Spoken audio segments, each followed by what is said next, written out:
चलिए जी, very good morning to all of you. चलिए जी, पिछली क्लास हमारी टैक्सेशन की फर्स्ट क्लास थी। हमने कुछ बेसिक सी बातें की थी। टेक्निकल डिस्कशन कुछ खास नहीं हुआ था, बट हम लोगों ने टैक्सेशन के इंट्रो को बेसिक रूप से समझा था। जो भी चीजें हमने पिछली क्लास में पढ़ी थी, एक बार उन चीजों को तरीके से एक बार रिकॉल करते हैं। Good morning to all virtual students also. सबसे पहली चीज, टैक्स कौन लगाता है? गवर्नमेंट लगाती है। और टैक्स से जो गवर्नमेंट के पास कलेक्शन आता है, उस कलेक्शन का गवर्नमेंट क्या करती है? उस कलेक्शन से गवर्नमेंट पूरी कंट्री को चलाती है। भाई, कंट्री को चलाने की अल्टीमेट रिस्पॉन्सिबिलिटी किसकी है? गवर्नमेंट की है। तो गवर्नमेंट को जो भी कलेक्शन मिला है वो गवर्नमेंट को इस्तेमाल करना है, और उस कलेक्शन से गवर्नमेंट को पूरी कंट्री को चलाना है। तो हमने कहा था, what is in simple words, tax is nothing but money that people have to pay to the government, which is then used by the government to provide public services. अगली चीज हमने यहाँ पे क्या कही थी कि टैक्स कैसी पेमेंट है? Is it a voluntary payment या it is a compulsory payment?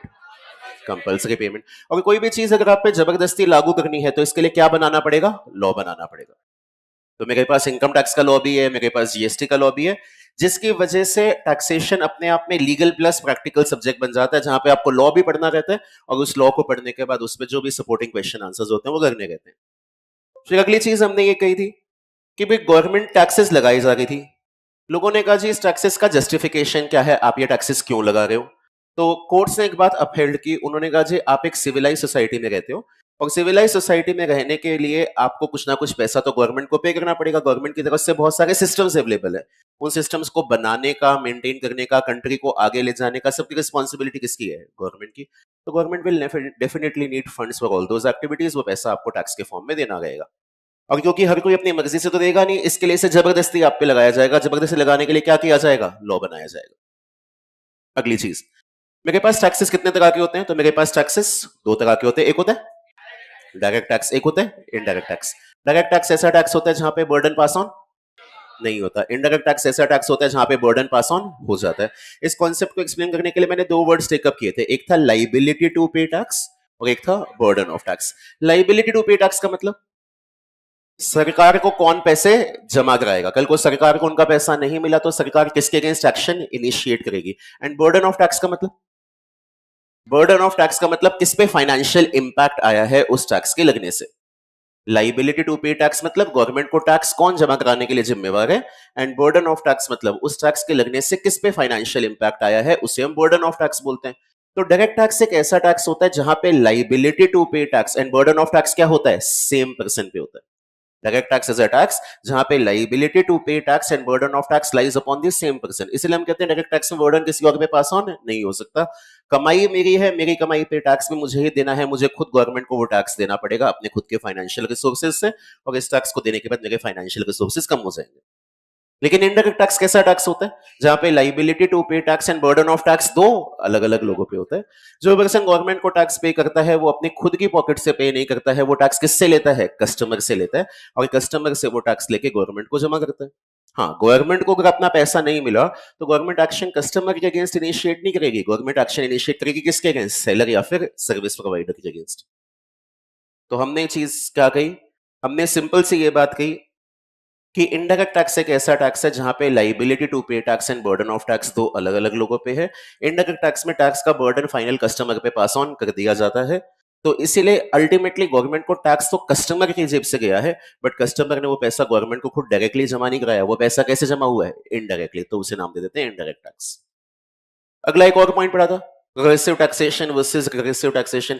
Progressive taxation में हमने क्या पढ़ा था? हमने पढ़ा था जैसे जैसे आपकी इनकम बढ़ेगी, आपका स्टेटस बढ़ेगा, आपका क्लास ऑफ बढ़ेगा, आपकी रेट ऑफ टैक्स ज्यादा होती जाएगी।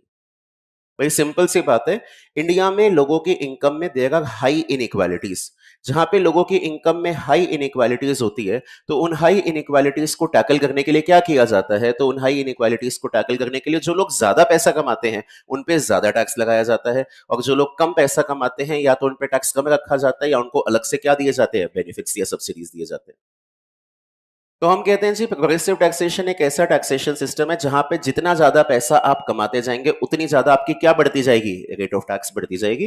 रिग्रेसिव टैक्सेशन में हर किसी को सेम रेट ऑफ टैक्स पे करना है, चाहे आपकी कितनी भी इनकम हो, चाहे आपका कितना भी स्टेटस हो, चाहे आपका कोई भी क्लास हो। कौन से टैक्सेस प्रोग्रेसिव नेचर में होते हैं? डायरेक्ट या इनडायरेक्ट? डायरेक्ट। और कौन से टैक्सेस रिग्रेसिव नेचर में होते हैं? इनडायरेक्ट। हमें अपने सिलेबस की शुरुआत, हमारे सिलेबस में डायरेक्ट और इनडायरेक्ट टैक्सेस दोनों है, दोनों की वेटेज इक्वल है। हम अपनी शुरुआत जो है वो इनकम टैक्स के साथ करेंगे।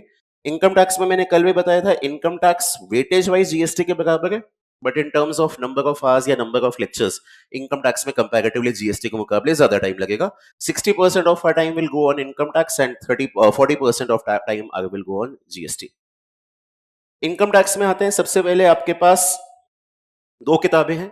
आपकी पहली किताब है आपके प्रोविजंस की बुक है, और दूसरी बुक आपका क्वेश्चन बैंक का। क्वेश्चन बैंक में आपके पास subjective questions along with solution and MCQs है, और प्रोविजंस वाली बुक में आपके सारे के सारे प्रोविजंस है।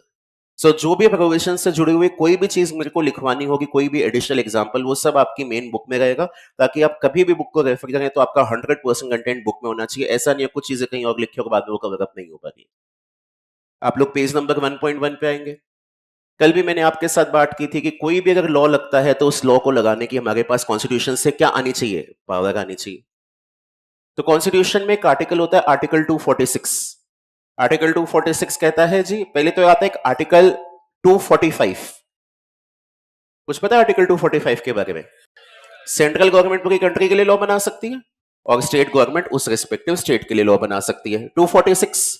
246 में मेरे पास 7 शेड्यूल है। 7 शेड्यूल में कितनी लिस्ट है? 3 list, union list, state list और कॉन्करेंट लिस्ट। जो मैटर्स यूनियन लिस्ट में लिखे हैं इस पे लॉ कौन बनाएगा? सेंटर। और जो मैटर्स स्टेट लिस्ट में लिखे हैं उन पे लॉ कौन बनाएगा? स्टेट। और जो मैटर्स कॉन्करेंट लिस्ट में लिखे हैं उन पे लॉ कौन बनाएगा? सेंटर स्टेट दोनों। इनकम टैक्स का मैटर कौन से लिस्ट में लिखा है? Union list. तो पेज नंबर 1.1 पे यही बात लिखी हुई है। The power to levy income tax is available with the central government wide entry 82 of union list of the 7th schedule to the Constitution of India. Entry 82 reads as taxes on income other than agricultural income. Agricultural income कौन कमाते हैं? Farmers. Agricultural income जो कमाते हैं वो कौन है? Farmers. और फार्मर्स तो गवर्नमेंट के लिए सबसे बड़ा वोट बैंक है। करना किसी फार्मर के लिए किसी को कुछ नहीं है। अगर किसी ने कुछ करना होता तो अब तक फार्मर्स की पोजीशन कितनी सुधर जाती। उनकी पोजीशन पहले भी खराब थी और अभी भी खराब है। थोड़ा बहुत करते तो ठीक है, लेकिन दिखाते इतना है कि पता नहीं हम फार्मर्स के लिए क्या कर बैठेंगे। तो उसी सेंटीमेंट के साथ यहाँ पे भी खेल रहे हैं और कह रहे हैं कि जो फार्मर्स ने जो एग्रीकल्चरल इनकम कमाई है ना, उस एग्रीकल्चरल इनकम पे हम टैक्स नहीं लेंगे। इनकम टैक्स जो लगेगा वो आपकी उन इनकम्स पे लगेगा जो एग्रीकल्चर के अलावा कहीं और से आपने कमाई है। तो entry 82 reads as taxes on income other than agricultural income. Having said that, Indian government इतनी सीधी नहीं है कि आप एग्रीकल्चरल इनकम कमा लें और उसके बाद भी आपके टैक्स पे कोई इंपैक्ट ना पड़े। आपने शायद ये सुना होगा कि एग्रीकल्चरल इनकम पे टैक्स नहीं होता, लेकिन एग्रीकल्चरल इनकम की वजह से मेरी टैक्स लाइबिलिटी इन्फ्लेट भी हो जाती है। अब वो इन्फ्लेट कैसे होती है कैसे नहीं होती, आपकी बुक में अलग से एक चैप्टर आपको मिलेगा, चैप्टर नंबर 8 एग्रीकल्चरल इनकम। आज नहीं करना है, बाद में करेंगे, बट वहां पे आप सीखोगे कि एग्रीकल्चरल इनकम का एग्जैक्टली इनकम टैक्स में ट्रीटमेंट क्या है। ये बात आप में से बहुत सारे लोगों को बताती कि एग्रीकल्चरल इनकम पे टैक्स नहीं लगता, बट ये बात शायद बहुत कम लोगों को बताती कि एग्रीकल्चरल इनकम के आने की वजह से मेरी ओवरऑल टैक्स लाइबिलिटी क्या हो जाती है? इन्फ्लेट हो जाती है, बढ़ जाती है। कैसे बढ़ती है कैसे नहीं बढ़ती है वो सब मेरा आज का डिस्कशन नहीं है, वो सब मेरा जब एग्रीकल्चरल इनकम पे आऊंगा उसका डिस्कशन है। आज का डिस्कशन बेसिक्स है। अगर आपको किसी पर्सन की कमाई दे रखी हो तो उस कमाई पे आप कैसे टैक्स निकालोगे, एक बेसिक सा डिस्कशन है। किसी भी पर्सन की अगर आपको कोई कमाई अवेलेबल करवा रखी है, उस कमाई पे कैसे टैक्स निकालोगे वो आज का डिस्कशन है। कमाई किसी की एक दिन की नहीं देखी जाती है, कमाई किसी की एक महीने की नहीं देखी जाती, कमाई पूरे साल की देखी जाती है। हमने कल भी डिस्कस किया था कि टैक्सेशन का law is govern by the changes which are introduced in budget. Budget में जो चेंजेस आते हैं उससे हमारा टैक्सेशन का लॉ चलता है। बजट साल में कितनी बार आता है? एक बार आता है। लेकिन जिस साल इलेक्शन होते हैं उस साल बजट कितनी बार आता है? 2 बार, एक इलेक्शन से पहले और एक इलेक्शन के बाद। इलेक्शन से पहले वाला बजट क्या कहता है? Interim budget. और इलेक्शन के बाद वाला बजट क्या कहलाता है? Final budget. इंटरिम या इंटरिम बजट या फिर फाइनल बजट, आपके दो अलग अलग बजट ये कहते हैं। Budget is a pre exercise, कोई भी फाइनेंशियल ईयर शुरू होता है उससे पहले आपका बजट आता है। अब बात ऐसी है, इनकम टैक्स जो है ना, जो हम लॉ आज के डेट में फॉलो कर रहे हैं, वो लॉ मेरे पास है इनकम टैक्स एक्ट 1961। तो सर 61 से पहले क्या इनकम टैक्स का लॉ नहीं लगता था? नहीं जी, लगता था इनकम टैक्स का लॉ। ब्रिटिशर्स का एक 1920s का इंडिया का इनकम टैक्स लॉ बनाया हुआ था। उसी लॉ को हम चलाए जा रहे थे अपने लिए और उसी के बेसिस पे अपना टैक्स पे किए जा रहे थे। बाद में जाके जब इंडिया के अंदर थोड़ी चीजें सेटल डाउन हुई, इंडिया के अंदर तरीके से सिस्टम्स बैठे, लोगों को अपॉइंट किया गया अलग अलग पोस्ट पे, तो जाके इंडिया में इनकम टैक्स एक्ट इंट्रोड्यूस किया गया, इनकम टैक्स एक्ट 1961। तो जो ये इनकम टैक्स एक्ट 1961 है, ये आपको पढ़ना रहता है। अब आपके सामने ये लॉ बहुत पुराना है, तो इसके अंदर बहुत चेंजेस हो गए। मानो एक पुरानी किताब है, उसी के अंदर कटिंग करे जा रहे हैं, करे जा रहे हैं, करे जा रहे हैं, करे जा रहे हैं, तो आप सोच रहे हो वो कितनी ज्यादा अनटाइडी हो चुकी है और कितनी ज्यादा मेसी हो चुकी है। इसीलिए गवर्नमेंट हर चीज जो बदलती है वो कई बार इनकम टैक्स एक्ट में डायरेक्टली नहीं बदलती है, कुछ चीजें कहां पे लेके आती है, बजट में लेके आती है।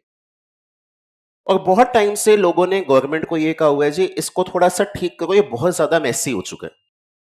2010 के आसपास की बात करें तो उस टाइम पे इंडिया के अंदर एक डायरेक्ट टैक्स कोड प्रपोज भी किया जा रहा था कि शायद इस इनकम टैक्स को बदलने के लिए 2010 के आसपास एक डायरेक्ट टैक्स कोड आ जाएगा। कुछ नहीं आया। अभी पिछले कुछ दिनों के अंदर भी वापस कहानी चल रही थी कि शायद कोई नया डायरेक्ट टैक्स कोड इंप्लीमेंट हो जाएगा, कुछ इंप्लीमेंट नहीं होना।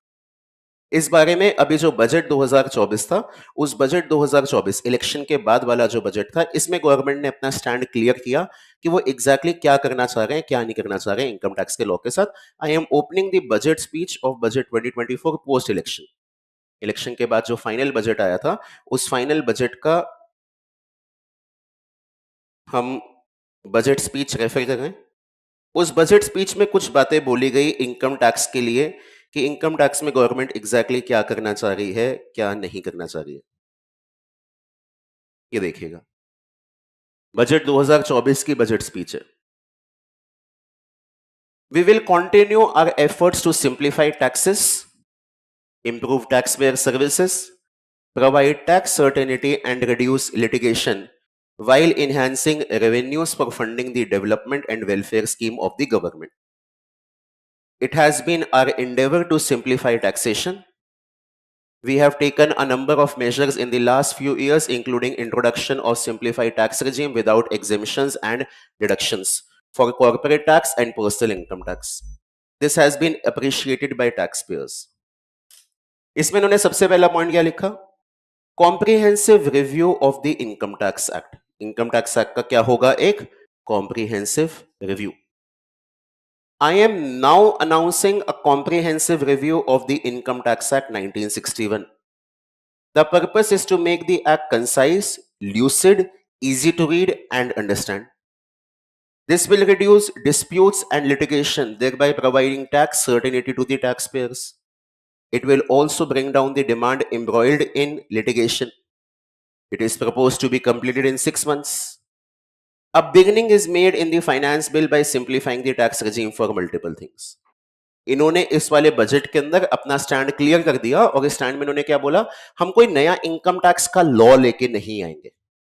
इन्होंने ये नहीं बोला कि हम कोई नया लॉ लेके आएंगे, लॉ वहीं का वहीं है, लेकिन इस लॉ के अंदर कुछ बदलाव किए जाएंगे और बदलाव छोटे मोटे नहीं, बदलाव कॉम्प्रिहेंसिव रिव्यू किया जाएगा ताकि लोगों के लिए एक्ट क्या हो सके, आसान हो सके इंप्लीमेंट करना। ये बात इन्होंने बजट के अंदर बोली। तो कुछ टाइम पहले तक ऐसी बात चल रही थी कि जो अभी इनकम टैक्स पढ़ रहे हैं वो इनकम टैक्स बाद में किसी काम का नहीं रहेगा, नया इनकम टैक्स एक्ट आ जाएगा। ऐसा कुछ नहीं है, इनकम टैक्स जो पहले था वही आज भी रहेगा।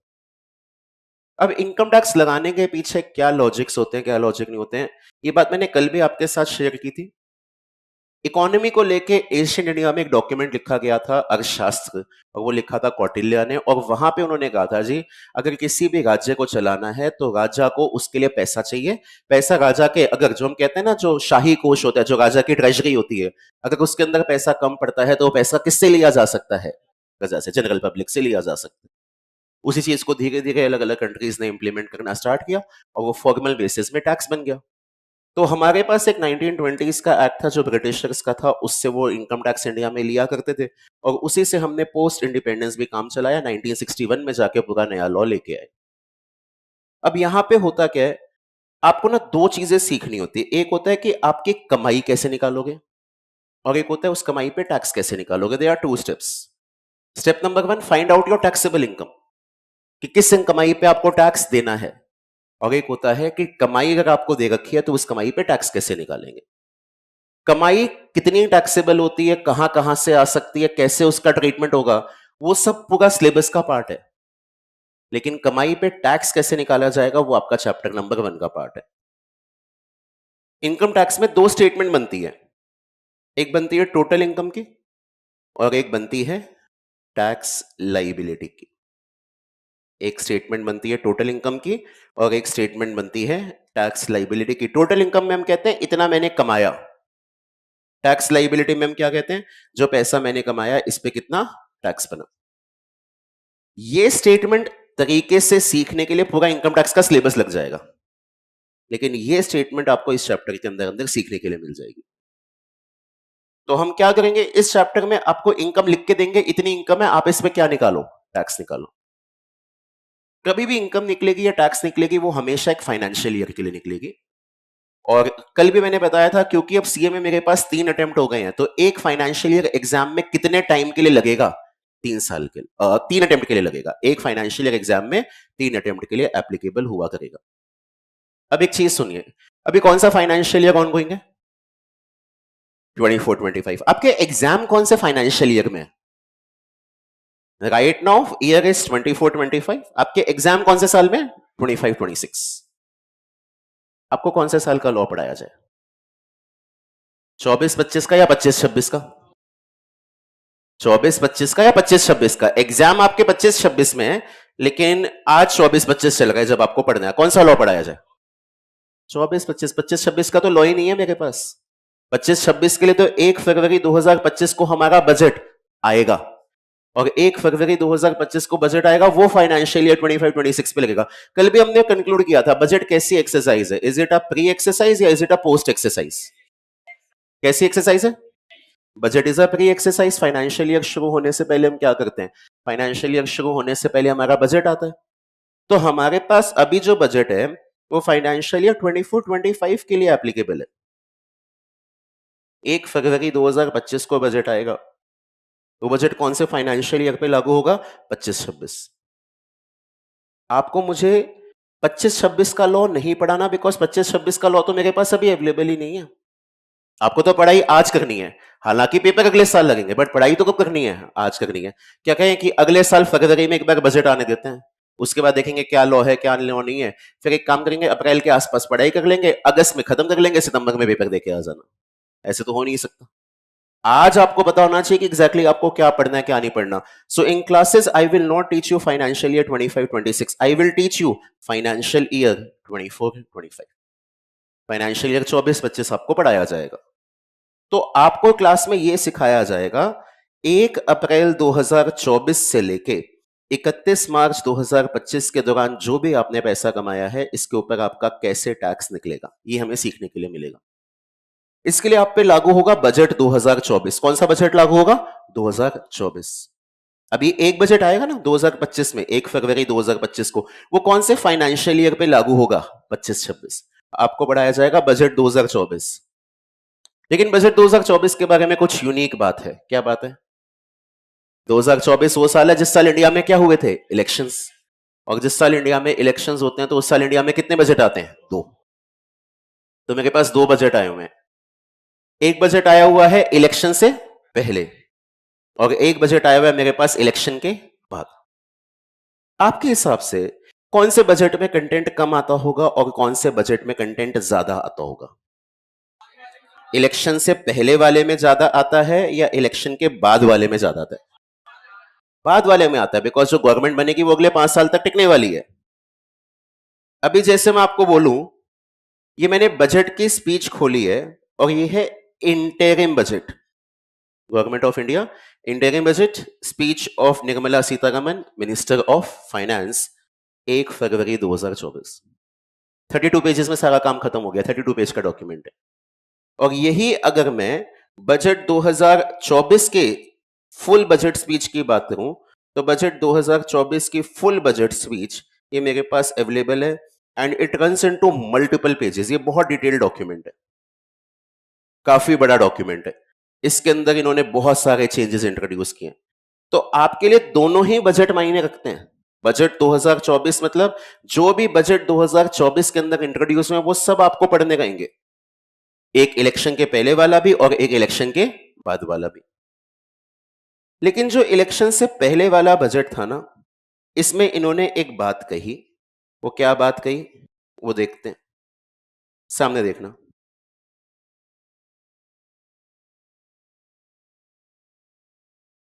ये बजट 2024 है, इलेक्शन से पहले वाला। As for tax proposals in keeping with the convention, I do not propose to make any changes related to taxation and propose to retain the same rates for direct taxes and indirect taxes, including import duty. In keeping with the convention, convention मतलब जो प्रथा चलती हुई आ रही है, आप ही लोग ने बोला कि ज्यादा बदलाव कौन से बजट में आएंगे, जो इलेक्शन से पहले वाला है या इलेक्शन के बाद वाला है? बाद वाला।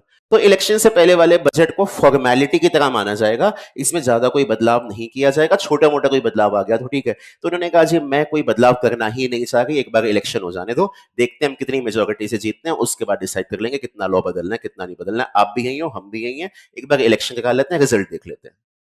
तो इंटरिम बजट में कुछ भी नहीं था। तो जो भी आपको चीजें पढ़ानी गएंगी वो कौन से बजट से गवर्न होंगी? मेन बजट से गवर्न होंगी, जो फाइनल मेरे पास बजट था। तो इंडिया में एक पर्सन की इनकम पे जो आप मेरे साथ टैक्स निकालना सीखोगे, वो फाइनेंशियल ईयर 24-25 का सीखोगे। सर कल को फाइनेंशियल ईयर 25-26 आएगा तो क्या हमें पूरी चीज दोबारा नए सिरे से पढ़नी पड़ेगी? अगर फाइनेंशियल ईयर 25-26 आता है तो क्या आपने जो 24-25 की नॉलेज ली है वो बिल्कुल यूजलेस हो जाएगी आपके लिए? नहीं, बिल्कुल यूजलेस नहीं होगी। टैक्सेशन की एक बार ली हुई नॉलेज जिंदगी भर काम आती है। बस उसमें आपको रेगुलर बेसिस पे क्या करना पड़ता है, अपने आप को अपडेट करना पड़ता है।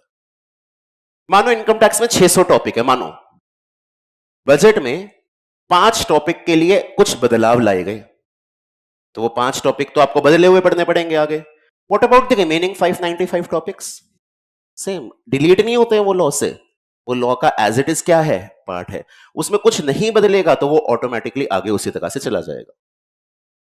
तो ये चीज समझिएगा, whatever knowledge you are gaining today, ये आपके साथ परमानेंट रहने वाली है। इसमें आपको रेगुलर बेसिस पे क्या करने पड़ेंगे, चेंज करने पड़ेंगे, डिपेंडिंग अपॉन बजट में जो बदलाव आता है। तो मैं आपके साथ फाइनेंशियल ईयर 24-25 का टैक्सेशन डिस्कस करने वाला हूं, और ये फाइनेंशियल ईयर 24-25 का टैक्सेशन एग्जाम में 3 अटेम्प्ट के लिए लागू होगा, मई 25, सितंबर 25 और जैन 26। मई 25, सितंबर 25 और जैन 26, 3 अटेम्प्ट के लिए लागू होगा ये। तो चाहे आप अपना अटेम्प्ट मई में दे रहे हैं, सितंबर में दे रहे हैं या जनवरी में दे रहे हैं, इनकम टैक्स का सिलेबस आप लोगों के लिए बिल्कुल सेम है। अब बात है कि टैक्स निकलता कैसे है। इनकम टैक्स मेरे पास एक डायरेक्ट टैक्स है, and direct tax is a tool of progressive taxation. Progressive taxation का मतलब यह है कि जब आपने शुरुआत में कुछ पैसा कमाया होगा तो शुरुआती पैसा मेजरली खर्च किया होगा कहां पे, नेसेसिटीज पे, जिसकी वजह से आपसे हम टैक्स कम लेंगे, और बाद में फ्यूचर में आप जब पैसा खर्च करोगे तो किस पे खर्च करोगे, लग्जरीज पे, वहां पे हम आपसे टैक्स रेट ज्यादा लेंगे। तो यहां पे क्या कहानी चलती है मेरे पास, स्टार्टिंग के 2.5 लाख पे कोई भी टैक्स नहीं है, there is no tax on starting 2.5 lakh. अगले 2.5 लाख पे आपके पास 5% का टैक्स है, 5%। 2.5 लाख से लेके 5 लाख आपके पास 5% का टैक्स है। अगले 5 लाख पे आपके पास 20% का टैक्स रेट है, 5 लाख टू 10 लाख। और जो भी आपने बैलेंस पैसा कमाया है 10 लाख से ऊपर, उस पे आपके पास टैक्स रेट कितना है, 30%। ये 5% पहले कितना हुआ करता था, 10%। कल भी मैंने इसको आपको बताया था। ये 5% पहले कितना हुआ करता था, 10 हुआ करता था। Earlier it used to be 10, 20, 30। 2016 में इन्होंने क्या इंट्रोड्यूस किया, डीमोनेटाइजेशन। 8 नवंबर 2016 को इंडिया में डीमोनेटाइजेशन आया, और डीमोनेटाइजेशन के बाद लोगों को जेन्युइनली बहुत इनकन्वीनियंस हुई थी। क्यों हुई थी भाई, करेंसी जब हाथ में अवेलेबल ही नहीं होगी तो बट ऑब्वियस सी बात है इकोनॉमिक एक्टिविटी पे तो उसका इंपैक्ट पड़ेगा ही पड़ेगा। एक बढ़िया इकोनॉमी कौन सी इकोनॉमी होती है, जिसके अंदर मनी का फ्लो कभी भी ना रुके, पैसा मूव करता रहे अलग अलग जगह पे। लेकिन डिमोनेटाइजेशन की वजह से तो वो मूवमेंट की तो बैंड ही बज गई थी। वो पैसा जो है वो पैसा आउट ऑफ सर्कुलेशन हो गया, जैसे ही वो आउट ऑफ सर्कुलेशन हो गया इकोनॉमिक एक्टिविटी पे दिक्कत आनी थी। पहले पता है कोई भी पर्सन ऑनलाइन पेमेंट ज्यादा करता नहीं था, ये क्या क्यूआर कोड होता है, क्या पेटीएम एटीएम होता है, किसी को ज्यादा पता नहीं था। और उसके बाद डिमोनेटाइजेशन है, छोटे से छोटे सब्जी वाले के हाथ में वो क्यूआर कोड पकड़ा दिया। आज की डेट में आप कहीं पे भी जाते हैं, दूध लेना है, सब्जी लेनी है, फ्रूट लेनी है, उस पर्सन के पास भी क्या है, क्यूआर कोड अवेलेबल है। उस क्यूआर कोड के बेसिस पे आप उसको ऑनलाइन क्या कर सकते हैं, पेमेंट कर सकते हैं। तो ऑनलाइन जो पेमेंट है वो एक अकाउंट से दूसरे अकाउंट में क्यूआर कोड के थ्रू गई। लोगों को इनकन्वीनियंस बहुत हुई, तो उस इनकन्वीनियंस के लिए कुछ सोचना भी पड़ेगा। तो जब बजट 2017 आया था, 1 फरवरी 2017 को, वो बजट किसने प्रेजेंट किया था? तो वो बजट प्रेजेंट किया था अरुण जेटली ने। 2014 से लेकर 2019 तक फाइनेंस मिनिस्ट्री का जो चार्ज था वो अरुण जेटली के पास था, और 2019 से फाइनेंस मिनिस्ट्री का चार्ज जो है वो निर्मला सीतारमण के पास है। तो 2017-18 का बजट जो 1 फरवरी 2017 को आया था, उस बजट के अंदर उन्होंने क्या कहा? उन्होंने कहा जी, डीमोनेटाइजेशन के बाद लोगों को बहुत दिक्कत हुई है और लोगों ने सैक्रिफाइस भी किया है, और हमसे आज उम्मीद है कि हम शायद कुछ टैक्स को क्या करेंगे, कम करेंगे। कल भी मैंने ये बात आपको बताई थी। ये पैरा 173 से कहानी स्टार्ट हुई थी। While the government is trying to bring within tax net more people who are evading taxes, the present burden of taxation is mainly on honest taxpayer and salaried employees who are showing their income correctly. Therefore, post demonetization, there is a legitimate expectation of this class of people to reduce their burden of taxation. Also, an argument is made that if a nominal rate of taxation is kept for lower slab, many more people will prefer to come within the tax net. I therefore propose to reduce the existing rate of taxation for individual assessees between income of 2.5 lakh to 5 lakh to 5% from the present rate of 10%. तो फिर आज के date में ये जो 10% दिख रहा है, 5% दिख रहा है ना, ये पहले कितना होता था? 10। क्या इससे मेरा फायदा होगा? क्या इससे मेरा फायदा होगा? यस और नो? ये जो बदलाव इन्होंने किया है, क्या इससे मेरा फायदा होगा? बिल्कुल होगा। कितने का होगा? अमाउंट चाहिए मेरे को। अगर मानो आज मैं 25 लाख की इनकम कमाता हूं, लेट अस सपोज 25 लाख की इनकम कमाता हूं मैं, तो ये जो इन्होंने रेट 10% से 5% की, इससे मेरा फायदा होगा, बट ऑब्वियस होगा। कितने का फायदा होगा? अमाउंट पूछ रहा हूं मैं आपसे, बहुत इजीली निकल जाएगा एक ही बारी में। कितना? 1,25,000। भाई एक जीरो एक्स्ट्रा लगा दिया, 12,500। 12,500 कैसे? पहले 2.5 लाख पे टैक्स कितना था? तो पहले 2.5 लाख पे 10% के हिसाब से टैक्स 25 था, लेकिन अब 2.5 लाख पे टैक्स 5% के हिसाब से कितना हो जाएगा? 12,500। तो कितने की सेविंग हो गई? 12,500। प्रोवाइडेड मेरी इनकम 5 लाख से ज्यादा हो। किसी की इनकम हो ही 4 लाख, तो फिर उसकी सेविंग कंपैरेटिवली क्या होगी? कम होगी। अब एक चीज ध्यान से सुनिएगा, मानो किसी पर्सन की टोटल इनकम 9 लाख है, किसी पर्सन की टोटल इनकम 9 लाख रुपीज है, कैसे टैक्स निकालोगे? किसी पर्सन की टोटल इनकम 9 लाख है, how would you compute tax? अब कोई ये कहे कि सर आपने 5 लाख से लेके 10 लाख के फिगर के अगेंस्ट 20% की टैक्स रेट बताई हुई है, तो हमारा जो 9 लाख है वो 9 लाख 5 लाख से लेके 10 लाख के बीच में लाई करता है, तो हम 9 लाख पे 20% लगाएंगे। ये चीज गलत है। 9 लाख पे 20% लगाना is not slab taxation, it is flat taxation. पूरे अमाउंट पे एक सिंगल रेट लगा दिया जाए, इसे स्लैब टैक्स नहीं बोलते, इसे क्या बोलते हैं? Flat tax. स्लैब टैक्स होता क्या है? स्लैब टैक्स होता है इनकम के अलग अलग ब्रैकेट्स बनाओ, जिसमें शुरुआती इनकम पे टैक्स रेट क्या होनी चाहिए? कम होनी चाहिए, और आगे की टैक्स रेट पे इनकम क्या होनी चाहिए? ज्यादा होनी चाहिए। लाइट आने के आसार है? नहीं है? कब तक? आधे घंटे बाद? क्या करें हम आधे घंटे तक? कोई नहीं, पढ़ाई कर रहे हैं ना, हो तो रही है पढ़ाई। चले पढ़ाई करते हैं, कोई दिक्कत तो नहीं है? जवाब नहीं आ रहा बिल्कुल भी। क्या कह सर अभी तक तो आधे घंटे से पढ़ रहे थे, तो आपने पूछा नहीं, अब आपको गर्मी ज्यादा लगने लग गई तो इसलिए आपने पूछ लिया कितनी देर में आनी है, कितनी देर में नहीं आनी है। कोई नहीं, कोशिश करते हैं, लाइट अगर ज्यादा देर तक नहीं आती तो सब कुछ अपने आप ही ब्लैकआउट हो जाएगा, क्योंकि जो इन्वर्टर है फिर वो डिस्चार्ज हो जाएगा, बट चल जाएगा इन्वर्टर, इतनी हमें उम्मीद है। चलिए जी, अगर हमारी टोटल इनकम 9 लाख रुपए है, 9 लाख पे सीधा 20% का टैक्स लगाना अपने आप में गलत अप्रोच है, बिकॉज वो कैसा टैक्सेशन है? फ्लैट टैक्सेशन है। We do not go ahead with flat taxation, we go with slab taxation. Online students, class अगर किसी भी पॉइंट ऑफ टाइम पे एकदम रुक जाए तो समझिएगा हमारी इन्वर्टर की बैटरी डिस्चार्ज हो गई है, ठीक है ना। उनको पहले बता दे, फिर ना वो बोलेंगे सर क्लास नहीं आ रही है, क्लास नहीं आ रही है। चलिए, इसको 9 लाख को किस तरह से अप्रोच करेंगे, how would we approach this 9 lakh calculation. हम कहेंगे जी स्टार्टिंग के 2.5 लाख पे कोई भी टैक्स नहीं है, नो टैक्स। नेक्स्ट 2.5 लाख जो 2.5 लाख से 5 लाख का है, इस पे टैक्स कितना है, 5%। 2.5 लाख पे 5% का टैक्स कितना है, 12,500।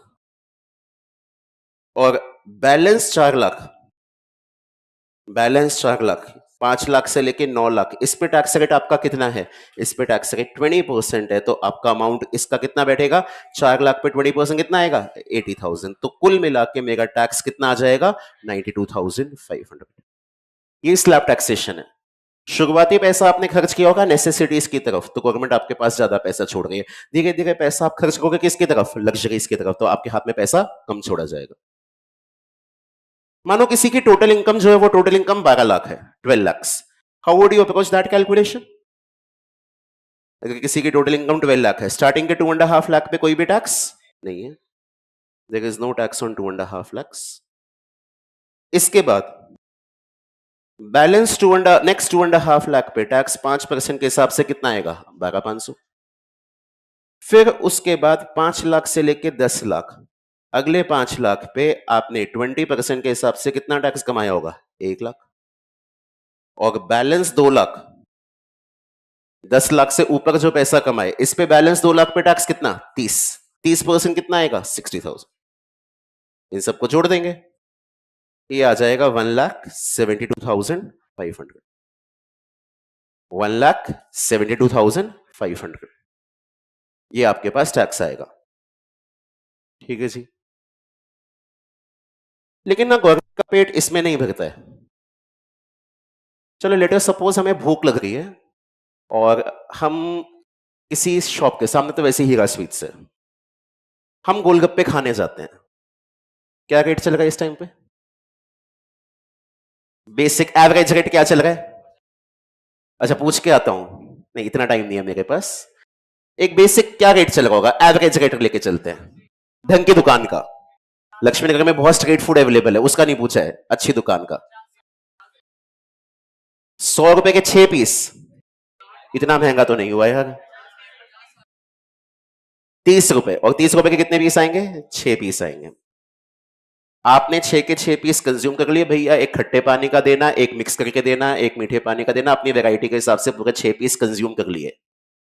आपने टोकन दिया, 6 पीस आपको मिले थे, 6 पीस कंज्यूम हो गए। अब आप भी वहीं खड़े हो, अब अरे आओ अपने पे आओ, इतना शर्माने की क्या बात है, सब एक जैसे, चाहे आप हो चाहे मैं हूं। हमारे 6 पीस खत्म हो गए हैं, अब डोना फेंक देंगे। अब क्या होगा, पानी, बिल्कुल भैया, थोड़ा सा क्या करो, पानी पिलाओ। पानी अच्छा है तो एक बार दो बार, भैया पानी में मिर्ची बहुत ज्यादा है, क्या करो, थोड़ी सी चटनी डालो। चलो उसने पानी भी पिला दिया, चटनी भी डाल दी। अब ठीक है, अब थोड़ी सी मिर्ची लग गई है, अब अपने को क्या चाहिए, सूखी पपड़ी चाहिए, या तो चटनी के साथ या आलू के मसाले के साथ। ठीक है, अगला, अरे मम्मी सब्जी खरीदती है, ठीक है, उन्होंने सब्जी वाले से जो भी सब्जियां उनको चाहिए थी वो सारी सब्जी उन्होंने खरीद ली। आलू हो गया, प्याज हो गया, टमाटर हो गया, सारी चीजें उन्होंने खरीद ली। उसके बाद बार्गेनिंग भी कर ली उन्होंने, बढ़िया से बार्गेनिंग भी कर ली कि भैया अच्छा सारा 500 बना है तो हम 350 रुपए देंगे। मम्मी की जो बार्गेनिंग होती है वो नेक्स्ट लेवल बार्गेनिंग होती है, हम लोगों से तो हो ही नहीं सकती। हम लोग तो 5-10 कम कराएंगे, वो सीधा 5-10% सीधा कम करवा देते हैं वो। उन्होंने सब्जियां खरीद ली, what will happen next, she believes that she has a right to demand free dhania and free mirchi, for which she will not pay extra. And if she is purchasing vegetables in bulk, तो वो क्या कहेंगे, भैया धनिया मिर्ची क्या करना, ढंग से डाल देना, बहुत सारी सब्जी खरीदी है। अब भाई सीधी सी बात है, हर किसी की थोड़ी सी एक्सपेक्टेशन है कुछ ज्यादा मिले, तो हमारी गवर्नमेंट की भी एक्सपेक्टेशन है कि यार इससे पेट नहीं भरेगा, कुछ थोड़ा सा ज्यादा चाहिए। वो जो ज्यादा पैसा चाहिए वो 4% का पैसा चाहिए। वो 4% का पैसा किस नाम से चाहिए, तो वो 4% का पैसा चाहिए हेल्थ एंड एजुकेशन सेस नाम से। ये सेस पहले अपने आप में 3% का हुआ करता था, 3%। लेकिन बजट 2018 के थ्रू इस 3% को गवर्नमेंट ने कर दिया था 4%। पहले ये जो 3% था, ये 3% दो अलग अलग हिस्सों में होता था। इस 3% के दो अलग अलग पार्ट होते थे। 2% का होता था प्राइमरी एजुकेशन सेस, 1% का होता था सेकेंडरी हायर एजुकेशन सेस। छोटे बच्चों की एजुकेशन, बड़े बच्चों की एजुकेशन। ये कहानी कब तक चली? तो ये कहानी इंडिया में चली टिल फाइनेंशियल ईयर 17-18, 17-18 तक ये कहानी इंडिया में चली। 17-18 से गवर्नमेंट ने कहा जी हम इस 3% की जगह अमाउंट कितना कर रहे हैं? 4। ये दो अलग अलग क्लासिफिकेशन हम नहीं रखने वाले हैं। 4% का पैसा will be allocated towards health और एजुकेशन से। ये देना ऑप्शनल नहीं है, ये देना क्या है? मैंडेटरी है। जो भी आपका टैक्स बनेगा उसका 4% सरकार को पैसा आप एक्स्ट्रा देंगे। किस नाम से? हेल्थ और एजुकेशन सेस के नाम से। और इसको जोड़ने के बाद आपके पास क्या आएगी? Final tax liability. क्या आएगी आपके पास? Final tax liability. अब मेरा आपसे एक सवाल है, क्या आपको पता है टैक्स और सेस में एक टेक्निकल फर्क होता है? There is a difference between tax and cess. Tax और सेस में क्या होता है? फर्क होता है। क्या फर्क होता है? भाई को माइक पास करना पीछे। अच्छा आप बताओगे। तो जो टैक्स है वो जाता है सेंट्रल गवर्नमेंट के पास, और जो सेस होता है वो स्टेट गवर्नमेंट के पास जाता है। नहीं, पीछे माइक पास कर दो। पीछे और पीछे। ना ना ना। हाँ। सर, जो टैक्स होता है वो मतलब किसी भी पर्पस के लिए यूज हो सकता है, लेकिन जो सेस होता है वो उसी पर्टिकुलर पर्पस के लिए यूज होगा। पर्टिकुलर पर्पस मतलब? जैसे हेल्थ और एजुकेशन के लिए गवर्नमेंट ले रही है टैक्स, ठीक है। तो वो हेल्थ और मतलब सेस, तो वो हेल्थ और एजुकेशन में लगेगा, और कहीं पे? नहीं लगेगा। ठीक है। और टैक्स मतलब डिफेंस में, एजुकेशन में, मतलब कहीं पे भी लग सकता ठीक है, आप कुछ बोल रहे थे, वैसे बोल दो जब तक माइक पहुंचता है। हाँ जी।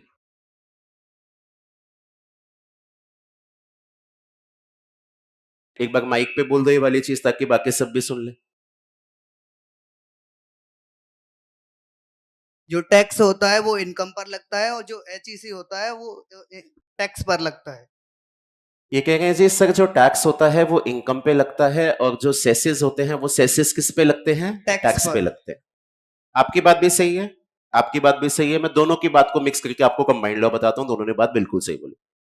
देखिए जी, आपका दिया हुआ पैसा गवर्नमेंट की जेब में जाता है, और गवर्नमेंट को पैसा एक जगह पे नहीं, गवर्नमेंट को पैसा बहुत अलग अलग जगहों पे खर्च करना पड़ता है। Government is required to spend that expenditure at multiple places. बहुत अलग अलग जगह पे गवर्नमेंट को वो पैसा खर्च करना होता है। गवर्नमेंट को जो 100 रुपए टैक्स के नाम पे मिले ना, गवर्नमेंट उसे कहीं पे भी इस्तेमाल कर सकती है। Government can use that money at any place whatsoever. किसी भी जगह पे गवर्नमेंट उसे इस्तेमाल कर सकती है। लेकिन जो 4 रुपए गवर्नमेंट को सेस के लिए मिले हैं, वो गवर्नमेंट इस्तेमाल करेगी सिर्फ और सिर्फ हेल्थ और एजुकेशन के लिए, और किसी पर्पस के लिए नहीं। टैक्स के नाम से मिला हुआ 100 रुपए can be used for any activity. 4% के नाम पे मिला हुआ पैसा can be used only for health and education. Tax का ना एंड यूसेज गवर्नमेंट बाउंड नहीं है कि इसका एंड यूसेज यही होगा। Depending upon their needs, government उस पैसे को क्या कर सकती है? कम कर, आप एलोकेट कर सकती है। यार मत छेड़ो यार, जितनी क्लास चल रही है चलने दो, मत छेड़ो। जितनी चल रही है चलने दो। पीछे इलेक्ट्रिसिटी का कह रहे हैं कुछ काम होगा जिसकी वजह से इलेक्ट्रिसिटी कितनी बजे आएगी? 2 बजे आएगी, उससे पहले बिजली नहीं आएगी। तो जब तक आपका सिस्टम चलेगा चलने दो, एग्जिस्टिंग चीजों को मत छेड़ो। ठीक है भाई, ऑनलाइन बच्चे जब क्लास बीच में चले जाए तो समझिएगा यहाँ से इलेक्ट्रिसिटी गॉन है। फिर आपकी अगली क्लास से कंटिन्यू रहेगी, जब तक जितना हो पाता है करते हैं। सुनिएगा बात को। गवर्नमेंट के पास पैसा है और गवर्नमेंट को वो पैसा अलग अलग जगहों पे लगाना है। पैसा डिफेंस में भी लगेगा, पैसा इंफ्रा में भी लगेगा, पैसा ट्रांसपोर्टेशन में भी लगेगा, पैसा गरीब लोगों की अपलिफ्टमेंट में भी लगेगा। जो गवर्नमेंट के एम्प्लॉयज हैं उनकी सैलरी भी उससे जाएगी, नई ट्रेनें आनी है वो भी उससे आएंगे। अलग अलग प्रोजेक्ट्स की तरफ पैसा एलोकेट किया जाता है। Money is allocated toward different different things. अब मानो इंडिया में एकदम से एक कैलामिटी आ गई, कोविड आ गया।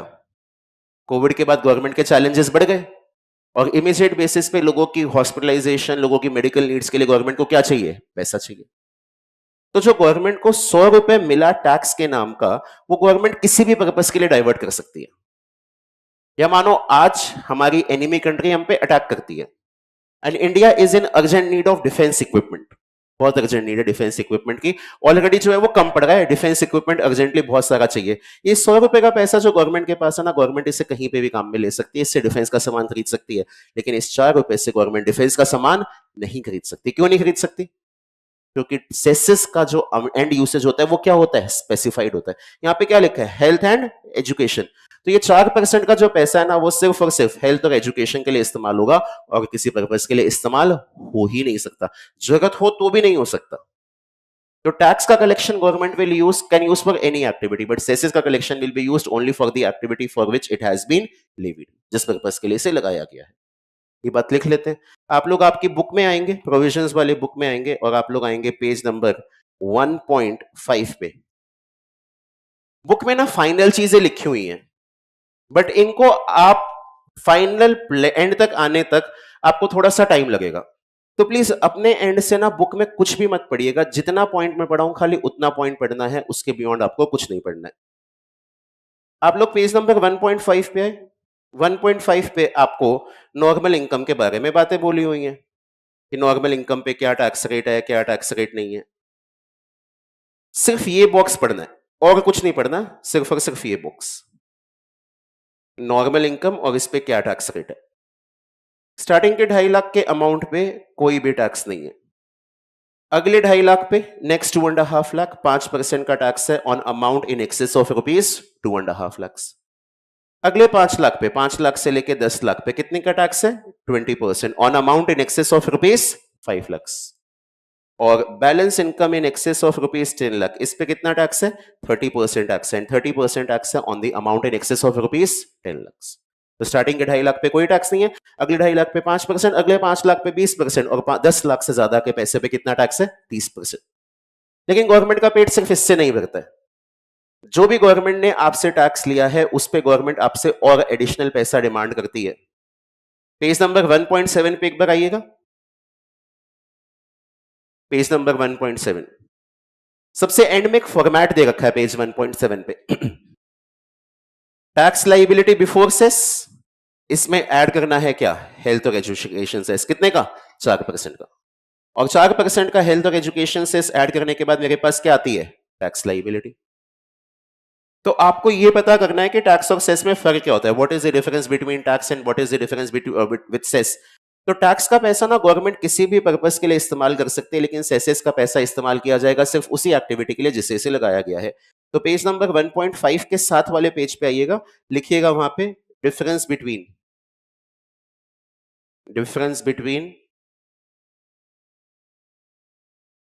टैक्स एंड सेस, टैक्स और सेस के बीच में क्या डिफरेंस होता है, लिखिएगा जी। Collection from levy of tax, collection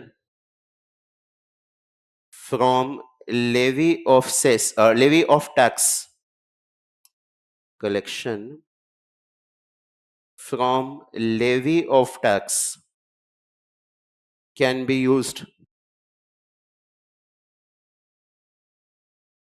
by the government for any purpose, किसी भी पर्पस के लिए यूज हो सकता है, such as defense,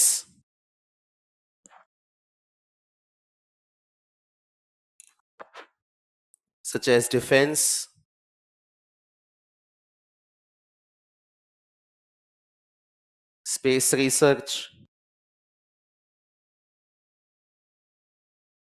transportation, infrastructure, health, education, etc. Collection from levy of tax can be used by the government for any purpose such as defense, space research, transportation, infra, health, education, etc. However,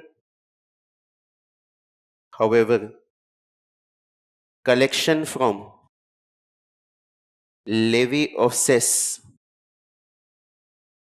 can be used by the government.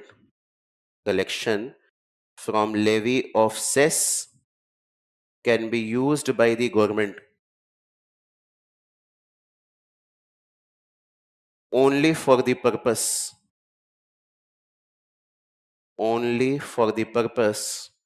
for which it has been levied.